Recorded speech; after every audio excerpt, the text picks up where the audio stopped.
This debate does not and should not take place in a vacuum. It takes place in the real world. And yesterday, that world was profoundly shaken by a reprehensible act of violence in Woolwich, which saw the soldier Lee Rigby brutally murdered by 2 assailants. In the immediate aftermath of that attack, 2 men claimed that they had instigated that attack and claimed that their justification for doing that attack was Allah. Ladies and gentlemen, I think you will all agree this was a despicable act and would wish to extend your sympathies and wishes to the family of Mr. Rigby at this time. But more than that, I am sure that these are sentiments which are shared by the overwhelming majority of Muslims both in Britain and around the world. Not only would they have shared the same revulsion at an act of brutality against our fellow man that we all do, but moreover, they would have felt the anger that their God and their religion was falsely and illegitimately invoked as justification for that heinous crime, without any legitimacy in either the Quran or any Islamic precept and any legitimate reading of those whatsoever. Moreover, they would have felt a profound sense of fear as the clouds of vitriol and misinformation descended once again on all Muslims, as they do in the aftermath of any attack which is perpetrated by someone purporting to act in the name of Islam. Within minutes of the attack, before any of the facts had been substantiated, Muslims was trending on Twitter, with literally thousands of tweets exhorting the expulsion and even extermination of Muslims from the United Kingdom. Last night, the EDL took to the streets in order to reclaim them from Islamism, and in doing so, attempted to torch mosques across the country. Popular media, newspapers and TV channels, before rushing to characterize these men as fanatics or maniacs, sought to characterize them as Muslims. Ladies and gentlemen, the victims of any terror attack are not confined to those who are directly and physically affected by it. The victims of a terror attack are all those who feel insecure, victimized, and fearful as a result of that attack. Ladies and gentlemen, the British Muslim community were the victims too of yesterday's attack. That is the context in which tonight's debate occurs, ladies and gentlemen. And that is why it is more important than ever that you refuse to buy into the voices of fear and hate and confusion which seeks to cast the fundamentally peaceful religion of Islam as a violent one. In the aftermath of such an attack, it is right and just and important that we refuse to allow a monopoly on the discourse surrounding Islam to be given to those voices of fear who either seek to cast it as something that it's not, or seek to use it to justify their own violent and heinous aims. And to that end, I am delighted to introduce such an esteemed group of speakers to speak alongside me on this motion tonight. On the proposition, I am joined by Adam Dean, an international public speaker and broadcaster who has been speaking and researching and working in the field of Islamic apologetics for almost a decade now. I am also joined by Mehdi Hassan, who turned down an invitation to Question Time to be here tonight. He's a former PPEist here at Oxford and now the political director of the UK Huffington Post. On the opposition, we are joined by Anne-Marie Waters, a journalist and member of the Labour Party who has campaigned against the imposition of Sharia law in Western democracies. We're also joined next to her by Daniel Johnson, who, like me, studied modern history, but unlike me, is now the editor of a right-wing journal. Finally, we are joined by Peter Atkins, a former professor of chemistry who is frequently, here at Oxford University, who has frequently provided a scientific critique of religion. And I'd like to say to everyone speaking in tonight's debate, and forgive me if I mispronounce, Assalamu alaikum, the universal Islamic greeting, may peace be upon you. Now, for the duration of my speech, I'm going to do 3 things. First of all, I'm going to set out the parameters and the confines in which this debate should occur. Secondly, I'm going to give you a positive justification for the consideration of Islam as a religion of peace. And finally, I'm going to tell you what it would mean for you to vote in favour of the proposition tonight and why that's something that you should definitely do. So first of all, in terms of setting the parameters for this debate. Because both Islam and both peace mean lots and lots of different things to lots and lots of different people. Even at this preliminary stage, I think that's why we should be very wary about refusing to allow Islam to be characterised as peaceful and allowing a hegemony over what Islam can and cannot be to any group in society at all. When we're speaking about peace, we're broadly speaking about, I'd like to invoke a metaphor used by Martin Luther King, which was to say that peace is not just the absence of violence, but the presence of justice. Now, in order to be able to cast Islam as not being a religion of peace and not conforming to those tenets, it's not just enough to cite individual actions or individual scripture. What opposition have to prove to you is that there is something fundamental to the character of Islam which prevents it from being cast as peaceful, and indeed that Islam has to be diametrically opposed to peace. It is not enough for them to cite the actions of individual extremists who invoke the name of religion for their own goals in all religions. We can point to the example of the Lord's Resistance Army in Uganda, who claim the name of Christianity for their atrocities, and the actions of people like Baruch Goldstein, who attacked the Cave of the Patriarchs in the 1990s in the name of Judaism. All around the world and in all religions, people often seek to illegitimately hijack the name of that faith for their own violent and maniacal ends. Ladies and gentlemen, the actions of those people tell us absolutely nothing whatsoever about the character of the religion they invoke, and tell us everything about the individual and the individual alone. Moreover, it is not enough for them to cite individual pieces of scripture out of context which may lend themselves to warlike rhetoric within the Quran. First of all, such exhortations exist within any religious doctrine, but moreover, to do so ignores the contemporary context in which the Quran was dictated in a state of total war in the 7th century. Scriptural analysis is something that my colleague is going to talk about in more detail. Finally, though, what I'd like to say in terms of scriptural citations is that when we're dealing with a doctrine as diverse and as multifaceted as Islam, even if it can be proven that there exist elements of warlike rhetoric within Islam, even if we can say that in some ways Islam could be considered to have elements of violence, that is not enough. For what we are saying is it is a legitimate and intuitive reading of Islam for people to draw that of being a character of peace, and for that to be the message that they on an individual take away from Islam. So in order for opposition to win this debate, they have to prove that Islam, taken in its totality, is so diametrically opposed to peace as to render it entirely illegitimate for us to cast it as a religion of peace. Now, I realise that's a high bar, ladies and gentlemen. But I think when you're attempting to tell a quarter of humanity what their religion cannot be, and attempting to essentialise fundamentally negative and violent characteristics of those people, I'm quite comfortable with setting the bar damn high, ladies and gentlemen. In order for us to win this debate on proposition, all that we have to do is to prove to you that there is nothing inherent to Islam which prevents individuals from taking away a peaceful interpretation of that faith. That's not all we're going to do, though. I think we can go further than that, and what I'm going to do as I move on is give you a positive justification as to why casting Islam as a religion of peace is a widely held and intuitive reading of the doctrines and practices of Islam. So I think, first of all, when we address the Quran in its totality, we see that it has an overwhelmingly peaceful character, okay? First of all, the very ideal of Quranic society is Dar al-Salam, literally the house of peace. Moreover, one of the fundamental pillars of Islam is almsgiving, is charity, is fellowship with your fellow man, attempting to do good unto others as you would like to have it done to yourself. Muhammad, in his very last sermon, said, "Hurt no one so that no one may hurt you." And whilst they may give to you examples of instances in which there are elements of warlike rhetoric or violent rhetoric within the Quran, in the overwhelming majority of cases, those such scriptural instances are followed by exhortations which suggest that taking the peaceful option is always the preferable one, and is always the one which is more in line with God's wishes. But moreover, I think that we can cast Islam as being a peaceful religion based on the change that it seeks to inspire on an individual level. Because that's what Islam attempts to do. It attempts to inspire a positive and a peaceful change in all of its followers. First of all, it suggests that the choice to engage in Islam and to become a Muslim has to be a free one and has to be devoid of compulsion. Secondly, for those individuals who do enter into the Islamic faith, there is a massive impetus on engaging in good deeds with your fellow man. But moreover, what I'd like to say in terms of casting Islam as a religion of peace is that we can also consider peace in terms of inner peace today, ladies and gentlemen.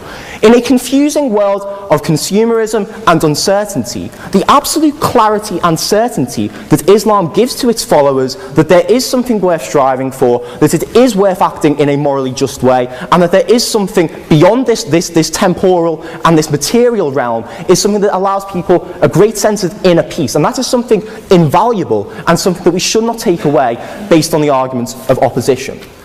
Now finally, I'd like to tell you what it would mean for you to vote with the proposition in tonight's debate. Because I told you at the start this debate doesn't occur in a vacuum.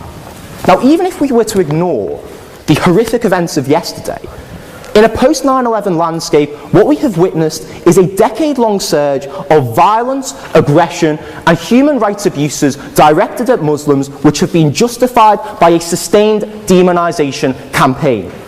When the Western media and when mainstream media is looking for a voice of Islam, they do not seek out the moderate voices, they do not seek out the reasoned voices, they seek out angry men with hooks, ladies and gentlemen. They seek out people who are setting fire to effigies. There has been a deliberate distortion in the actions of the media in the post-9/11 and post-7/7 world, which has been internalized by many people in society. That's why in the aftermath of yesterday's attacks, Twitter went absolutely mental with people suggesting that we should kill all the Muslims. That's literally something that was retweeted thousands and thousands of times. But what I'd like to say, ladies and gentlemen, is that in the coming days, that's the sort of rhetoric that's going to be predominating in the media. That's the sort of rhetoric that's going to be directed at each and every one of you. And if you vote with the opposition tonight, you're buying into that rhetoric.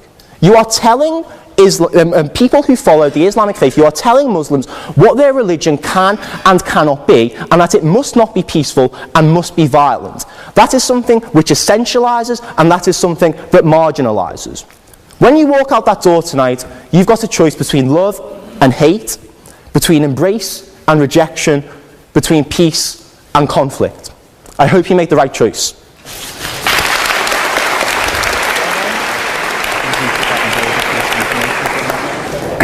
Well, good evening, everyone. Thank you for having me. I hope everyone can hear me. How to respond to a lot of this? First of all, on the bar, you said you admitted yourself that the bar had been set quite high. I would suggest, though, that the burden of proof is on the proposer rather than on us. It quite clearly says Islam is a religion of peace. I suggest you prove it. We've also been told here tonight when we opened that this debate must take place in the real world. Well, absolutely, yes, it must. It must take place in the real world. And I will describe what Islam is doing in the real world. We can sit and we can debate theocracy day in, day out. We will never agree. We can debate, is there a God, isn't there a God, is the Quran real, isn't it? None of it actually matters. What matters is what happens in the real world, as my opponent quite rightly said. My side of the argument is regularly told that we've heard it again tonight, we were described somewhat as hate. We were told that we are demonizing Islam, whipping up fear of Islam. Not the first time I've been accused of this, probably won't be the last. But let me just say, and let's take this into the real world as we've been advised to do, let me tell you what actually whips up fears of Islam.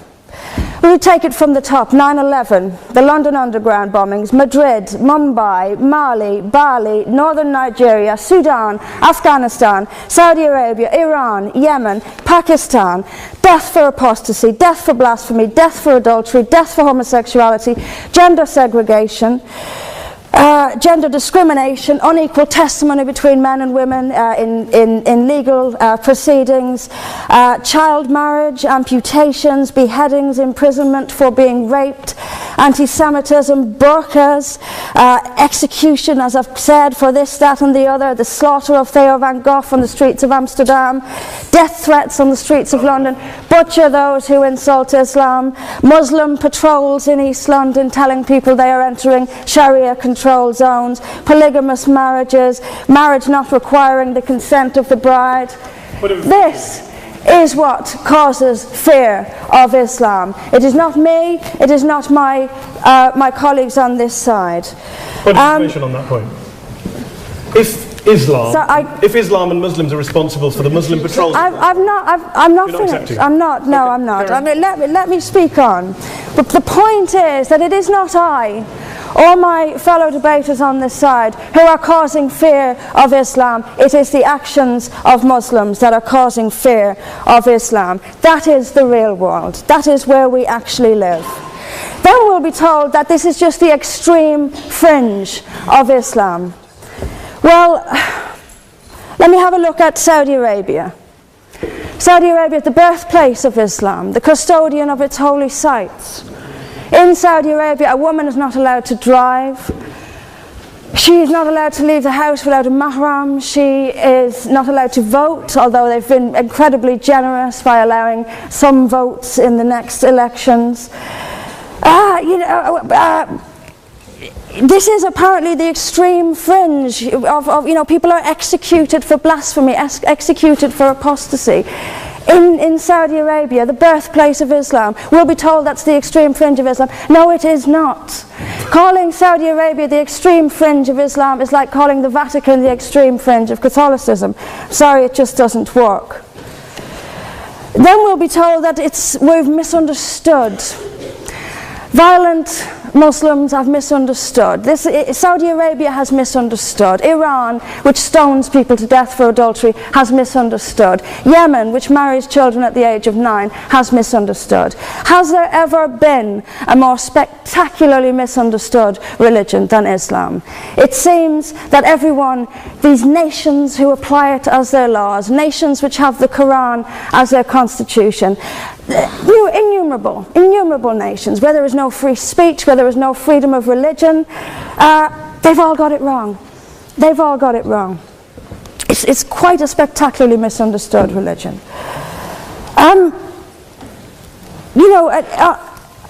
There's just so much. I'm constantly told as well that I need to respect Islam. I'm never quite given a good enough reason why. I am under no greater obligation to respect Islam than I am any other beliefs. I'm under no more obligation to respect a woman oppressed in the name of Islam than if she is oppressed by the BNP or anyone else. I am under no obligation to make compromises with an ideology I simply don't see as peaceful. Why don't I see it as peaceful? Because of the evidence. If I look around the world and I see the countries where Islam calls the shots, all I see is brutality and violence imposed by the state. We were told that peace is not just the absence of violence but the presence of justice. Absolutely. I do not see how in a nation where, as the only woman here, I have some particular issues with the way women are treated in Islamic states. Now you can argue that they've got it wrong. Tell them that, because they seem to think that's what it is. Yes, I mean, there's so much to say about it, but is there a peaceful Islam? Yes, there is. It's in the hearts of peaceful Muslims. Unfortunately, though, there's also a rather more objective Islam, and peaceful Muslims have to do some really rather creative interpretation, like the command to beat her. I've seen Muslim women. I didn't stand up for you. You're allowed to. Well, I didn't. So if you could just have a bit. I knew this would happen. I knew this would happen, by the way. I knew this would happen. What I'm saying is completely controversial and will be booed and shouted down, and I have no doubt my colleagues the same. I knew this would happen. You say anything negative, you'll get the boos. I'm actually going to leave it there. But I will finish just by saying this. There are hundreds of millions of peaceful Muslims. That is a fact. But that does not mean that Islam itself is peaceful. Peaceful Muslims interpret verses of the Quran, so almost beyond recognition it's reinterpreted, like the command to beat her. It's there in the Quran, and I've seen Muslim women try to dance around it. They put words in there that simply aren't there. That's what it says beat her. And in the countries where the Quran calls the shots, that is exactly what they do. This is not peace. This is not justice. Islam is not a religion of peace, as the evidence shows us. Thank you.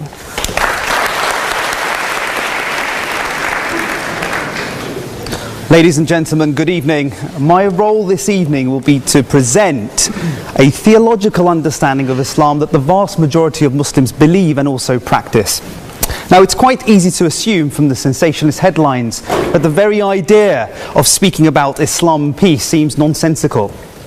After all, a week doesn't go by without an extremist Muslim hitting the headlines.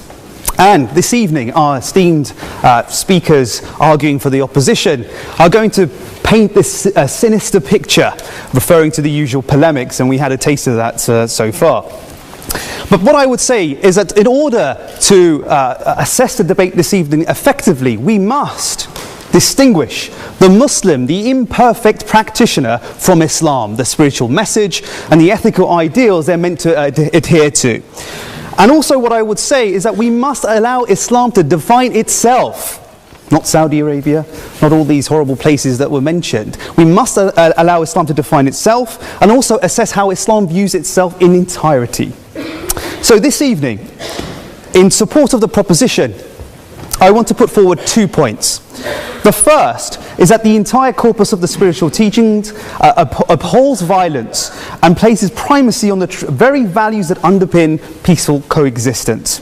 Now, before we entertain the topic, it's important that we define the terms at hand. Often when we speak of peace, what we mean is the absence of violence, the cessation of hostilities.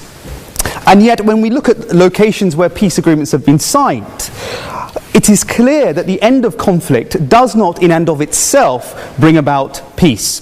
Tensions, hostilities, discrimination, hate can subsist in these situations even though there is this thing called peace, namely in the sense that there is absence of conflict. Thus, philosophers reflecting on peace on the concept of peace, distinguish between negative peace, which is the absence of war, and positive peace. Now, positive peace seeks to bring about those conditions that resolve those underlying factors that bring about conflict and also violence. Betty R. Reardon, for example, identifies that justice is a central concept of positive peace. She says, justice, in the sense of the full enjoyment of entire range of human rights by all people, is what constitutes positive peace. Ladies and gentlemen, if we approach the Quran, if we approach the Islamic teaching fairly and objectively, what we will find is that there is a golden thread that runs throughout the entire fabric of the message, and that is justice. That is justice, ladies and gentlemen. The one who engages with the Quran objectively and fairly is confronted with the many, many verses, approximately 50 verses talking about justice. Here's one. O you who believe, uphold justice and bear witness to God, even if it is against yourselves, your parents, your close relatives, whether the person is rich or poor. Refrain from following your desires so that you can act justly. On the topic of positive peace, many writers have argued that in order to have positive peace, this profound level of peace, there must be harmonious relationships with the individual and the other, and groups. And what is outlined here is that, and something that Matthew also mentioned, is that we have something called inner peace. That the individual must have peace within themselves. And this is precisely why Islam does not just avoid violence, but it also lays a foundation for a profound societal peace, premised on the idea of individual discipline, cultivation of qualities deemed essential for coexistence: humility, control of anger, kindness, empathy, and compassion. So what we find, like all great traditions, Buddhism, Judaism, Christianity, Islam as well, instills in the believer those qualities that are important for coexistence. Point number 2, that the Islamic injunctions pertaining to war are ethically and morally justified.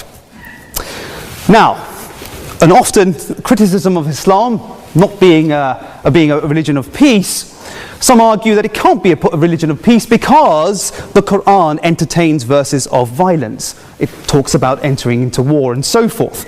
But the problem with this objection is that it simply lacks any merit because it presupposes pacifism.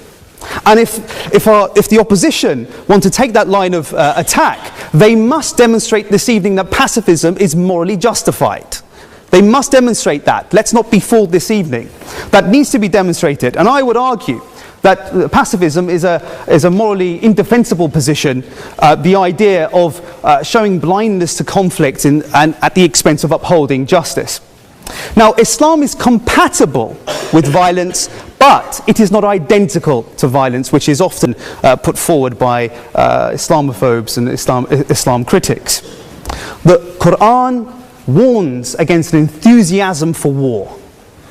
Often, what we find is that these verses that the Quran speaks about, warning against war, are completely ignored. The Quran says, fighting is prescribed for you, though you may dislike it. Now, this aversion to fighting is seen as a virtue, but it must not manifest into moral cowardice. It must not manifest into moral cowardice. So what we find is that the Quran is unequivocal about oppression. We must not show a blindness to other people's suffering, a moral imperative which underpins a profound ethics of peace.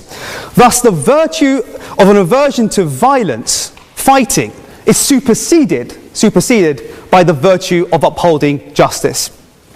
Moreover, I will also argue that the Islamic injunctions pertaining to violence, pertaining to war, fall well within our Western concept of just war theory. Now, according to Mark Evans from the University of Wales, jus ad bellum consists of the right to engage into war, and also all attempts must be exhausted in peaceful means to avoid conflict. Jus in bello is the discrimination in the selection of targets, proportionality, and the just treatment of prisoners. And what we find is that the Quran, the Islamic verses pertaining to war, fall within those categories. For example, God says in the Quran, those who have been attacked are permitted to take up arms because they have been wronged. God has the power to help them. Those who have been driven unjustly from their homes only for saying, our Lord is God. If God did not repel some people by means of others, many monasteries, churches, synagogues, mosques, people see that as being justice, where God's name is much involved, would have been destroyed. What about peace? Here we go. And if they incline to peace, then incline to it also. Rely upon God. Indeed, it is He who is hearing and knowing. Clearly falls within those categories. What about jus in bello? The conditions within war. The Prophet is known to have said that engaging in war, he would say, do not kill children, women, elderly, the sick. Do not practice treachery, mutilation. Do not uproot trees. Do not slaughter sheep, camels, except for food. And what about the criteria of proportionality? Does Islam engage in a disproportionate mode of violence? Not at all. Fighting God's cause, those who fight you, but do not overstep the limits. And God does not love those who overstep the limits. What about the treatment on prisoners? The Prophet, peace be upon him, is known for treating his prisoners of war kindly. He even said that if you eat one morsel of food, please give that to your prisoner. To the extent that he gave a greater portion of food to his prisoners. And they were so embarrassed by the kindness, they couldn't even accept the offering. So, to conclude, Islam is a religion of peace for two reasons. The first, that the central message of Islam is justice, and it instills in individuals those essential qualities for peaceful coexistence. And secondly, that the Islamic injunctions pertaining to war fall within just war theory. Thank you for listening.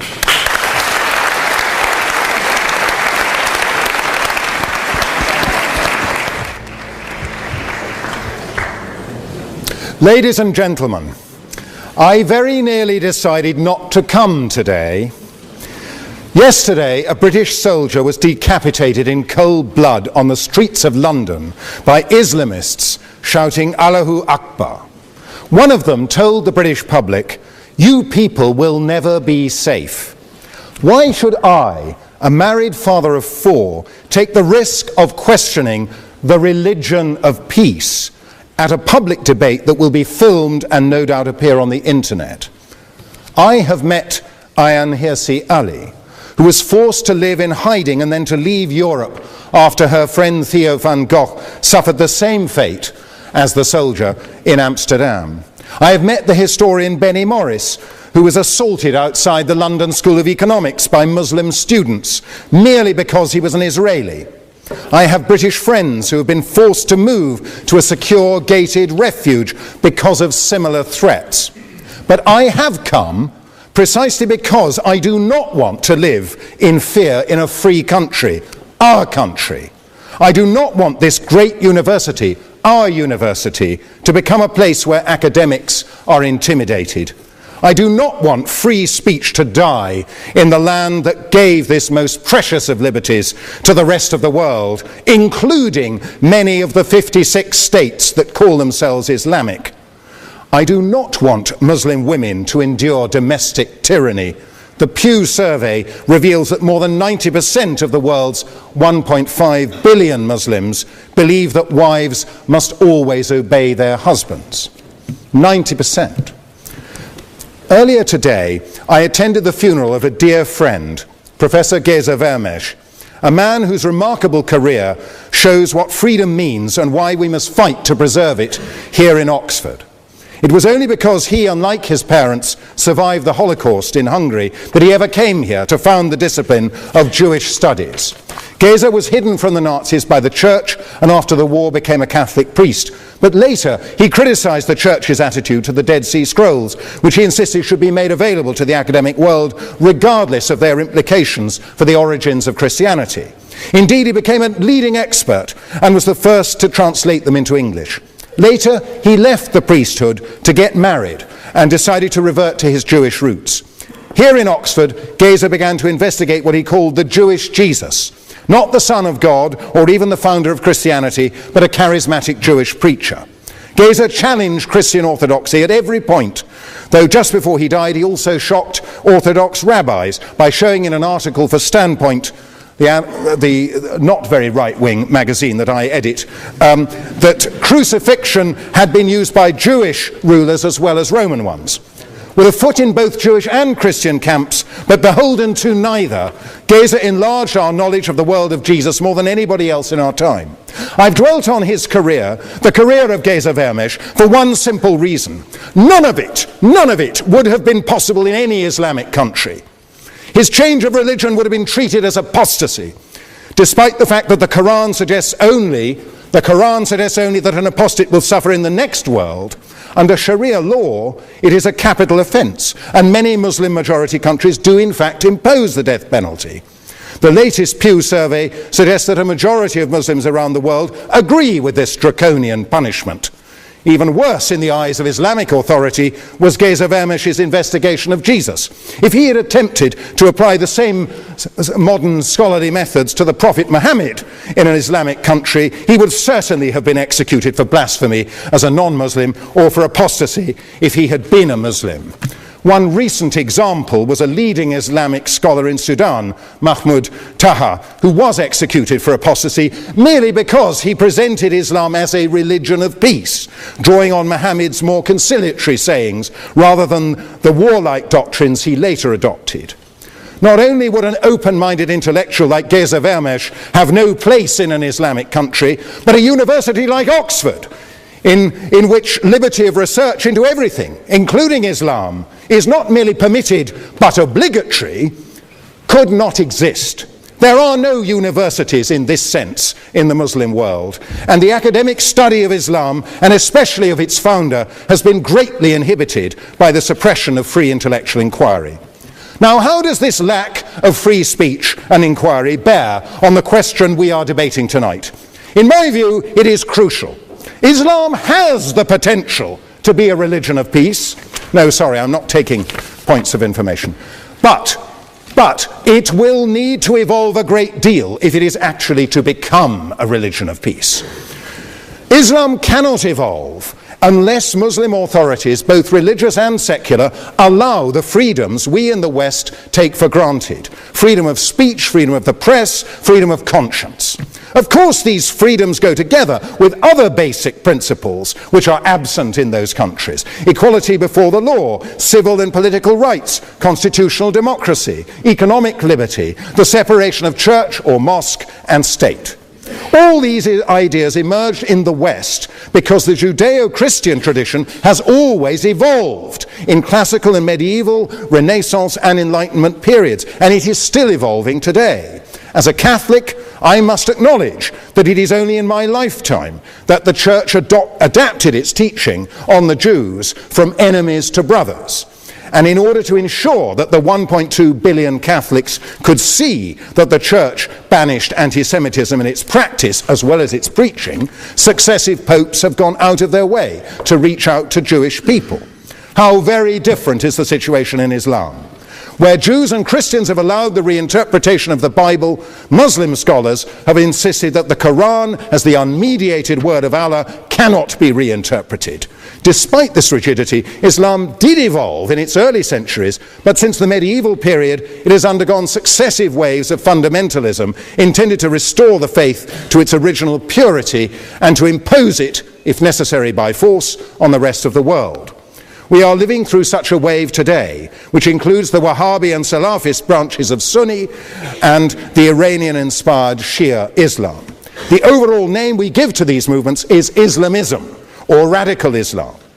Rather than emphasize the earlier, more pacific elements in Muhammad's teaching, such as his Constitution of Medina, which granted equal rights to Jews, Christians and pagans, Islamists emphasize later doctrines, such as the division of the world into the Dar-ul-Islam and the Dar-ul-Harb, the House of Islam and the House of War.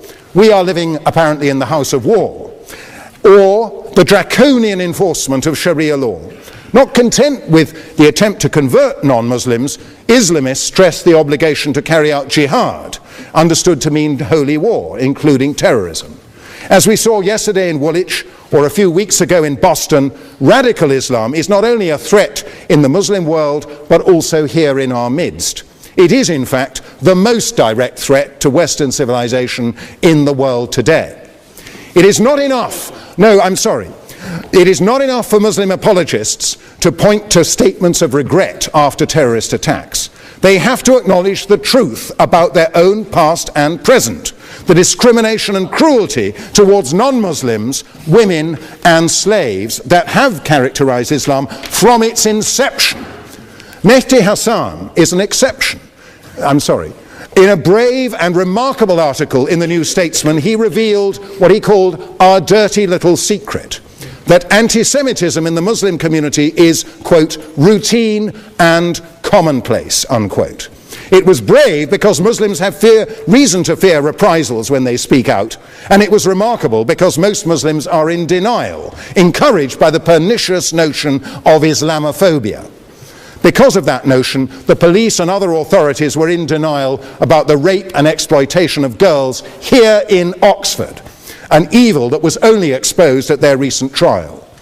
But what other dirty little secrets might Mehdi Hasan like to admit? Who else are Muslims, at least of the radical persuasion, inclined to denounce in private?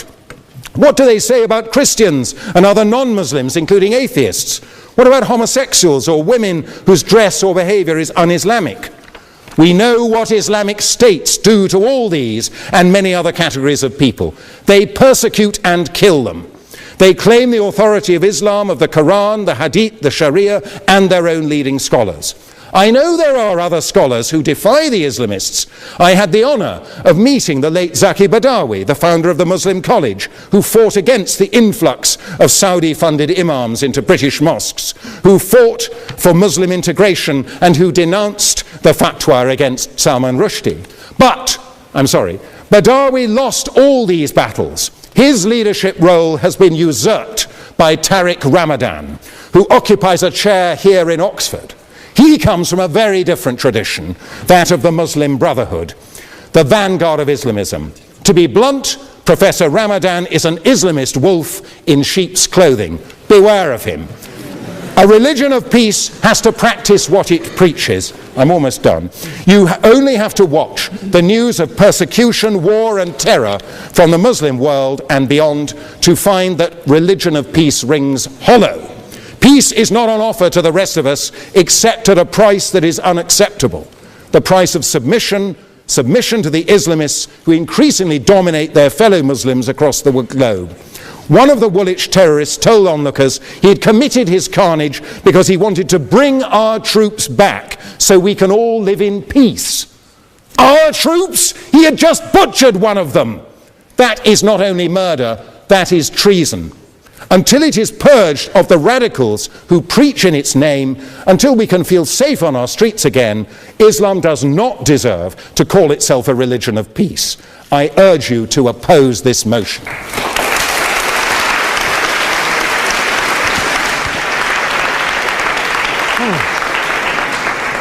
Thank you very much, Mr. President. Ladies and gentlemen, good evening. Assalamu alaikum. Lovely to see you all here tonight. We are having a very entertaining night, are we not, with some very interesting things being said from the other side of the house tonight. Let me begin by saying, as a Muslim, as a representative of Islam, I would consider myself an ambassador for Islam, a believer in Islam, a follower of Islam and its Prophet. So, in that capacity, let me begin by apologizing to Anne-Marie for the Bali bombings. I apologize for the role of my religion and me and my people, for the killing of Theo van Gogh, for 7/7. Yes, that was all of us. That was Islam, that was Muslims, that was the Quran. I mean, astonishing claims to make in the very first speech tonight, on a day like today, where the Conservative Prime Minister of the United Kingdom is having to come out and point out that these kind of views are anathema. And I believe you're trying to stand for the Labour Party to become an MP in Brighton. If you do, and you make these comments, I'm guessing you'll have the whip withdrawn from you, but then again, UKIP's on the rise, they'll take you, the BNP, they might have something to say about your views. This is what Mehdi Hasan always does. By the way, just on a factual point, since we heard a lot about the second speaker, about how backward we Muslims all are, on a factual point, you said that Islam was born in Saudi Arabia. Islam was born in 610 AD. Saudi Arabia was born in 1932 AD. So you were only 1,322 years off. Not bad? Not bad start there. Talking of maths, by the way, a man named Al-Khwarizmi was one of the greatest mathematicians of all time, a Muslim, worked in the golden age of Islam. He's the guy who came up with not just algebra, but algorithms. Without algorithms, you wouldn't have laptops. Without laptops, Daniel Johnson tonight wouldn't have been able to print out his speech in which he came to berate us Muslims for holding back the advance and intellectual achievements of the West, which all happened without any contribution from anyone else other than the Judeo-Christian people of Europe. In fact, Daniel David Levering, the author of the Pulitzer Prize-winning historian and author of The Golden Crucible, points out that there would be no Renaissance, there would be no Reformation in Europe without the role played by Ibn Sina and Ibn Rushd and some of the great Muslim theologians, philosophers, scientists in bringing Greek texts to Europe. As for this being our university, I will leave that to the imagination as to who is our and who is there. I studied here too. An astonishing set of speeches so far making this case tonight. A mixture of just cherry-picked quotes, facts and figures, self-serving, selective, a farrago of distortions, misrepresentations, misinterpretations, misquotations. Daniel talked about my article in the New Statesman, which got me a lot of flack, where I talked about the anti-Semitism that is prevalent in some parts of the Muslim community, which indeed it is. Of course, I didn't say in that piece that it was caused by the religion of Islam. In fact, modern anti-Semitism in the Middle East was imported from, finish the sentence, Judeo-Christian Europe, where I believe some certainly bad things happened to the Jewish people. In fact, Tom Friedman, Jewish-American columnist in the New York Times, told me in this very chamber last week that he believed, had Muslims been running Europe in the 1940s, 6 million extra Jews would still be alive today. So I'm not going to take lessons in anti-Semitism from someone who's here to defend the Judeo-Christian values of a continent that murdered 6 million Jews. Moving swiftly on. Yes. Absolutely. Well, I'm about to make that point. No, I'm about to make that point. You're right. I agree with you. I agree with you. I agree with you 110%. That is my point. I don't think Europe is evil or bad. I'm a very proud European. I don't want to judge Europe on that basis, but if we're going to play this gutter game where we pull out the Bali bombing and we pull out examples of anti-Semitism in the Islamic community, then of course I'm going to come back and say, well, hold on. I mean, look, let's be very clear. Daniel here was a last-minute replacement for Douglas Murray, who had to pull out. And Douglas and I have a well-documented differences, but to be fair to Douglas, as to be fair to Anne-Marie and to Peter, atheists. Atheists see all religions as evil, violent, threatening. What the problem I have with Daniel's speech is that Daniel comes here to write this robust defense of Christianity, forgetting that his fellow Christians, people who said they were acting in the name of Jesus, gave us the Crusades, the Spanish Inquisition, the anti-Jewish pogroms, European colonialism in Africa and Asia, the Lord's Resistance Army in Uganda, not to mention countless arson and bomb attacks on abortion clinics in the United States of America to this very day. I would like a little bit of humility from Daniel first before he begins lecturing other communities and other faiths on violence, terror and intolerance. But, no thank you. Some water. But I would say this, to address the gentleman's very valid point here, I'm not going to play that game. I don't actually believe that Christianity is a religion of violence and hate because of what the LRA does in Uganda or what Crusaders did to Jews and Muslims in Jerusalem when they took back the city in the 12th or 13th or whatever century it was. I believe that Christianity, like Islam, like pretty much every mainstream religion, is based on love and compassion and faith. I do follow a religion in which 113 out of the 114 chapters of the Quran begins by introducing the God of Islam as a God of mercy and compassion. I would not have it any other way. I don't follow a religion which introduces my God to me as a God of war, as some kind of Greek God of wrath, as a God of hate and injustice. Not at all. As Adam pointed out, you go through the Quran and you see the mercy and the love and the justice. And yes, you have verses that refer to warfare and violence. Of course it does. This is not a motion about pacifism. I'm not here to argue that Islam is a pacifistic faith. It is not. Islam allows military action, violence in certain limited contexts. And yes, a minority of Muslims do take it out of that context. But is it religious? We talked about Woolwich. Daniel and Anne-Marie have suggested that it's definitely religion that's behind all of this. Well, actually,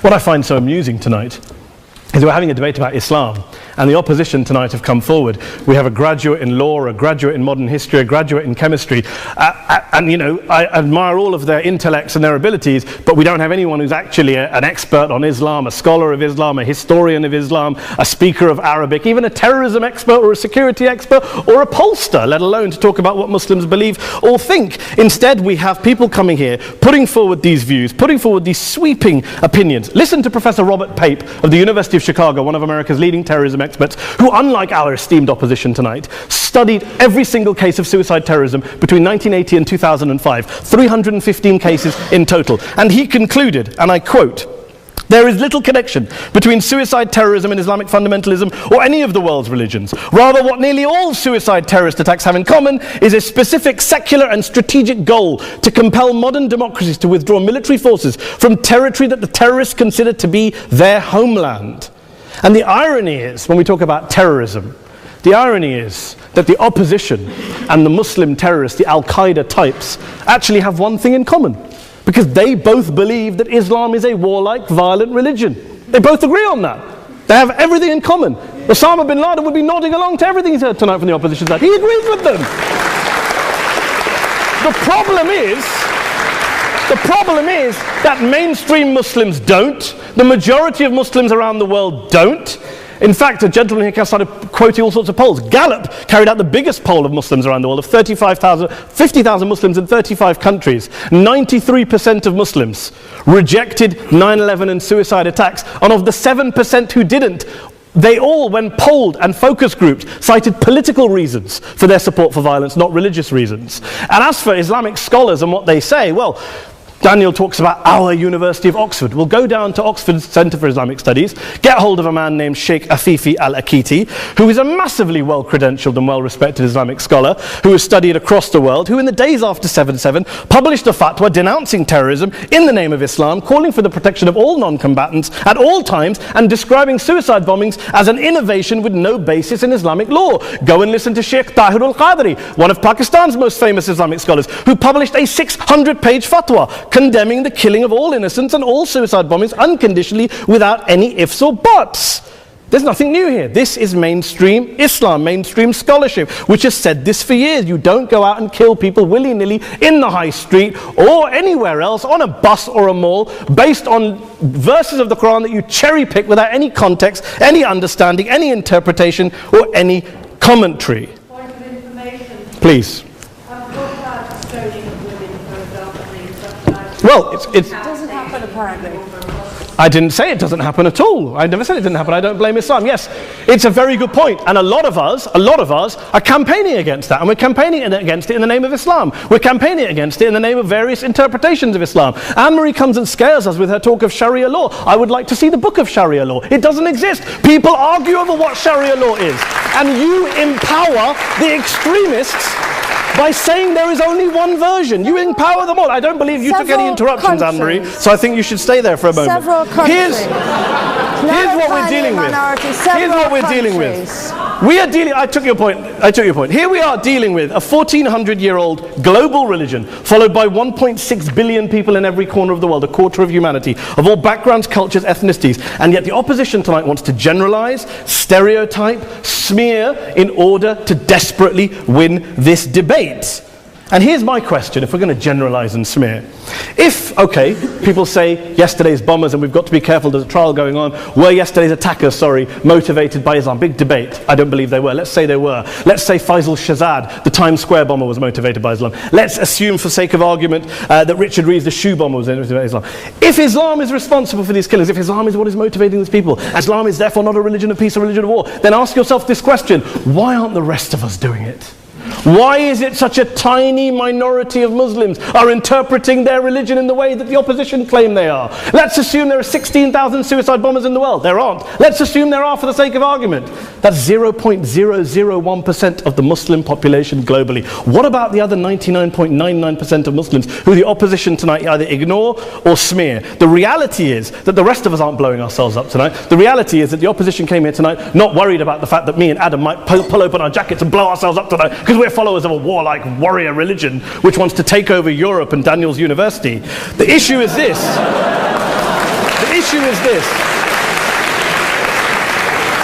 Unless the opposition can tell us tonight, and Peter Atkins is here, one of our great atheist intellectuals, can tell us tonight, they can answer this question tonight: why don't the vast majority of Muslims around the world behave as violently and aggressively as a tiny minority of politically motivated extremists? Then they might as well give up and stop pretending they have anything relevant to say about Islam or Muslims as a whole. Ladies and gentlemen, let me just say this to you. Think about what the opposite of this motion is.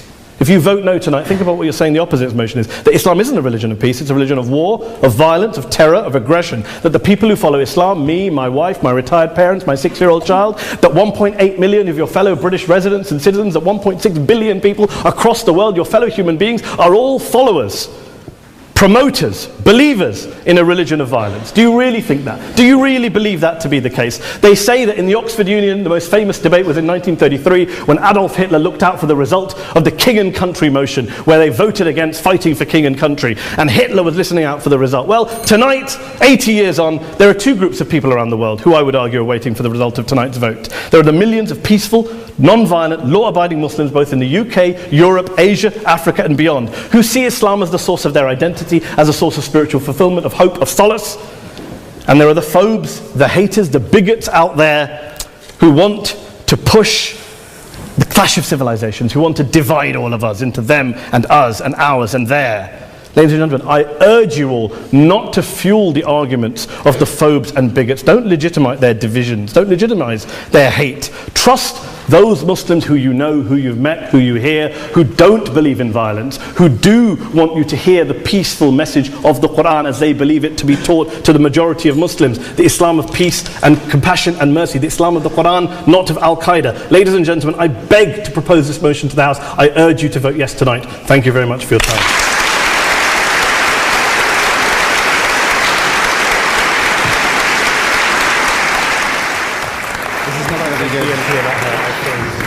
Well, Mr. President, ladies and gentlemen, that was a really hard act to follow.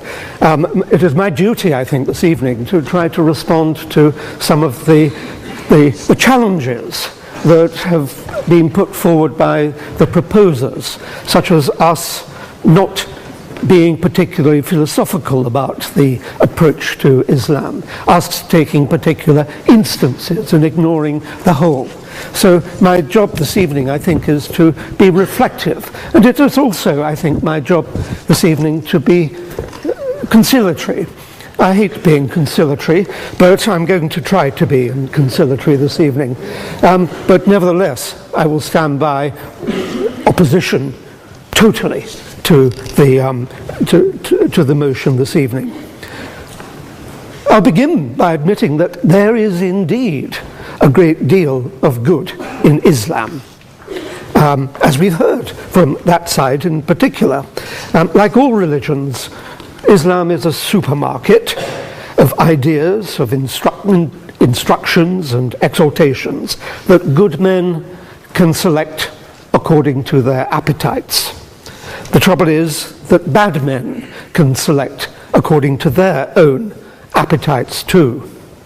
The trouble with Islam is that, as we've heard at considerable length on this side of the house, is that for some reason, though, although it professes peace and has generated art and literature of exquisite beauty, so giving peace to the sensitive soul, which was one of the barbs that were thrown across to our side of the house, it does in practice seem to inspire violence rather more openly than the other Abrahamic religions. And indeed, thinking about what Mehdi has just said, all the terrorists who were mentioned were Islamic terrorists. That, I think, is something that you should take on board. My colleagues have catalogued a number of its iniquities, and I shall not add to them, for the unspeakable speaks for itself. I would add, however, that when in a few minutes you come to consider how you will vote this evening, then you should not weigh good and evil equally in the balance.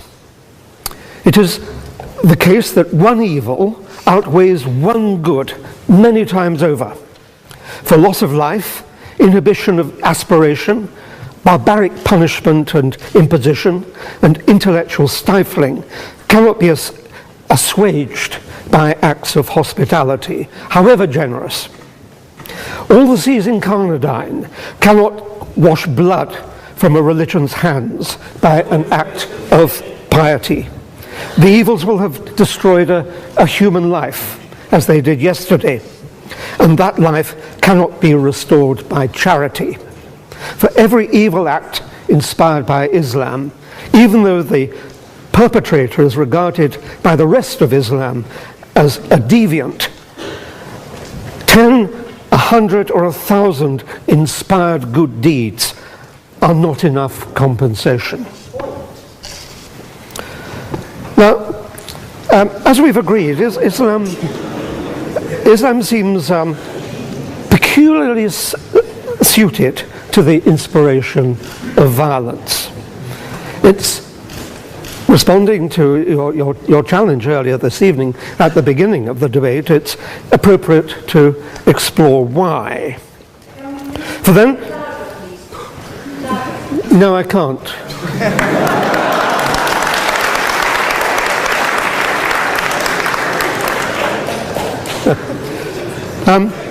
For then, we might be able to see that far from being a religion of peace, it is intrinsically and ineluctably one where the opposite of peace, whether that be violence or other forms of peace, is woven into its very fabric, what was alluded to as the golden threads of the fabric earlier today. I might interpolate here, as has been suggested by this side of the House, that by identifying the threads of evil in its fabric, a new prophet, guided by the whisperings of a latter-day Gabriel, might be able to generate a new Islam, let's call it Islam 2.0, in which the glories that the proposers have so eloquently identified this evening are dominant and unsullied. Islam 2.0 would then rightfully be regarded as a religion of peace. But tonight we have before us only Islam 1.0, and it is that version that you must base your judgment on. The West, in order to be conciliatory, the West is perhaps a tiny degree responsible. I will refer to the West and accept some responsibility for the excesses of Islam, but not for its intrinsic character.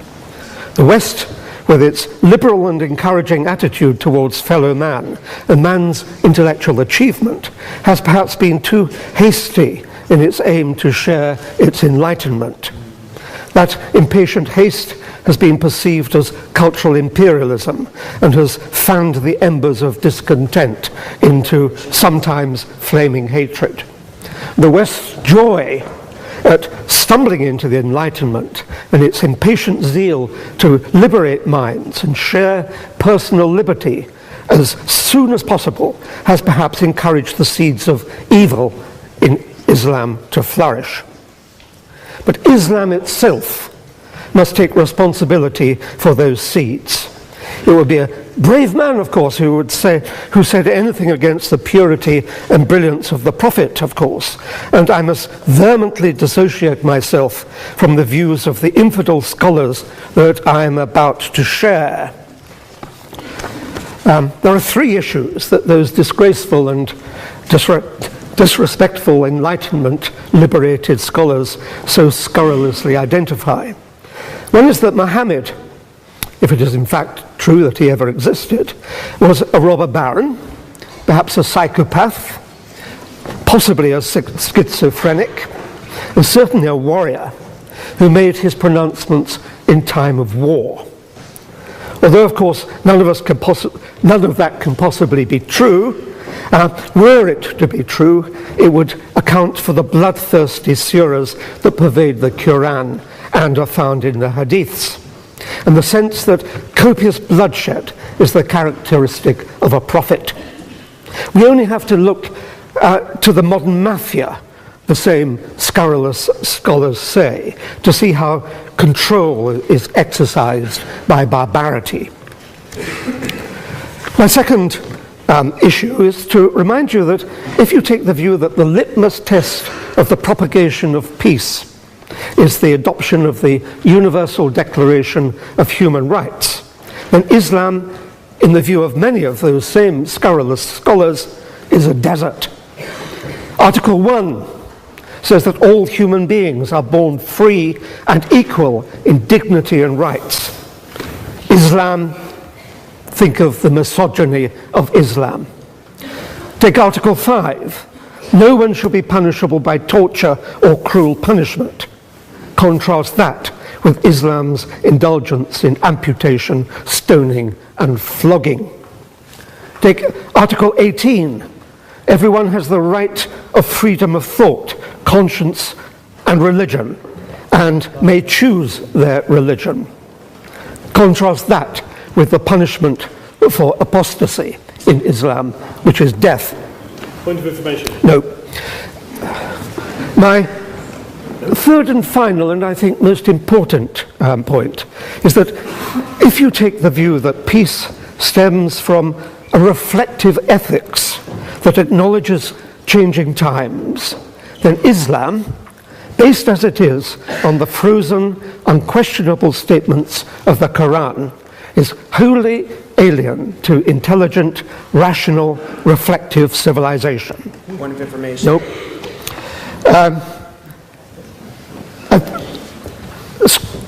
Scholars point out that the rules of Islamic law are valid by virtue of their mere existence, not because of their rationality or their sensitivity to progress. Islam, they say, is a religion without ethics, for ethics necessarily involves the questioning of foundations, which Islam forbids. Ethics is intrinsic to good government, and good government is intrinsic to peace. Point of information. Strike away ethics, and it follows that you strike away the pursuit. Ethics as well as no peace. I'm not taking the point. Strike away ethics, and it follows that you strike away the pursuit and propagation of peace. This evening you've seen both sides of a vision of Islam. This side of the House has gladly conceded that good men will find good things in it, as good men will find anywhere. But we, through examples of the behavior that Islam inspires and often condones, and by seeking to show that Islam has an intrinsic fault, long for Islam 2.0. Islam 2.0, Islam's enlightenment, will have an emphasis on humanity, subtlety, harmony, and reason, and be virtuous. On that point, This evening, though, you are judging Islam 1.0, not Islam 2.0. By opposing the motion, you will be encouraging the emergence of what most of humanity really longs for, but which does not yet exist. Please, for the sake of humanity, oppose.